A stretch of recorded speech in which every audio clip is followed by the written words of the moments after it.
অন্তর্বর্তী সরকারের সময় জাপানের সাথে করা প্রতিরক্ষা চুক্তি যাচাই করে দেখা হবে বলে জানালেন প্রধানমন্ত্রীর পররাষ্ট্র বিষয়ক উপদেষ্টা হুমায়ুন কবির। তিনি জানান, চুক্তিটি আগে পড়ে দেখে জাতীয় স্বার্থ মাথায় রেখে সিদ্ধান্ত নেওয়া হবে।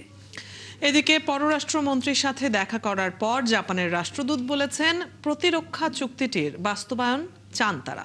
নাদিয়া শারমিনের প্রতিবেদন। মঙ্গলবার দুপুরে পররাষ্ট্র মন্ত্রণালয়ে আসেন জাপানের রাষ্ট্রদূত। যোগ দেন প্রধানমন্ত্রীর পররাষ্ট্র বিষয়ক উপদেষ্টা হুমায়ুন কবিরও। মন্ত্রণালয়ে পররাষ্ট্রমন্ত্রী ও প্রতিমন্ত্রীর সাথে বৈঠক করেন তারা। পরে তিনি জানান, বৈঠকে দুই দেশের দ্বিপাক্ষিক সম্পর্ক, ইন্দো প্যাসিফিক ইস্যু, কৌশলগত অংশীদারিত্ব ও মাতারবাড়ি প্রকল্প সহ বিভিন্ন বিষয়ে আলাপ হয়েছে। কথা হয়েছে প্রতিরক্ষা চুক্তি নিয়েও।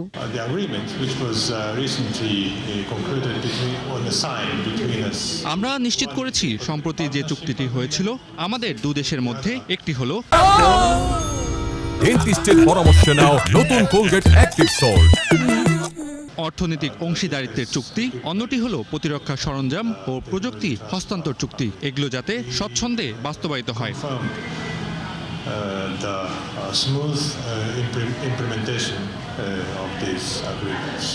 এদিকে প্রধানমন্ত্রীর পররাষ্ট্র উপদেষ্টা জানান, বেসরকারি খাতের মাধ্যমে দক্ষতা উন্নয়ন নিয়ে আলোচনা হয়েছে জাপানের সঙ্গে। অন্তর্বর্তী সরকার প্রতিরক্ষা নিয়ে কি চুক্তি করেছে তাদের সাথে, তা বর্তমান সরকার যাচাই বাছাই করবে। এই মিটিংয়ে ডিফেন্স কর্পোরেশন সম্বন্ধে উনি জাস্ট একটা মেনশন করছেন চুক্তি হয়েছে। তো let us see the notes and the note of advice. Interim government কী রেখে গেছে এই বিষয়ে আমরা দেখে তারপরে পরবর্তী সিদ্ধান্ত আমরা কি নেই। এটা ন্যাশনাল ইন্টারেস্টের ভিত্তিতে হইলে কন্টিনিউটিও থাকতে পারে, আবার ইন্টারেস্টের ভিত্তিতে না হইলে আমরা বিবেচনায় দেখব।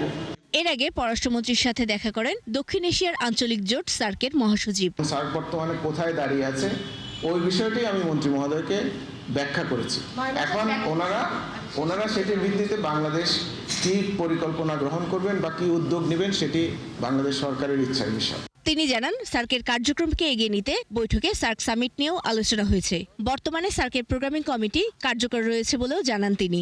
কোনো কান্ট্রি স্পেসিফিক কোনো কথা হয়নি, এটা জেনারেল কথা হয়েছে যে সার্ককে কিভাবে আরো গতিশীল করা যায় সেটি নিয়ে কথা হয়েছে। এদিন পররাষ্ট্র মন্ত্রণালয়ে নবনিযুক্ত মন্ত্রী ও প্রতিমন্ত্রীর সাথে দেখা করেন সংযুক্ত আরব আমিরাত ও সিঙ্গাপুরের রাষ্ট্রদূত। নাদিয়া শারমিন, ৭১, ঢাকা।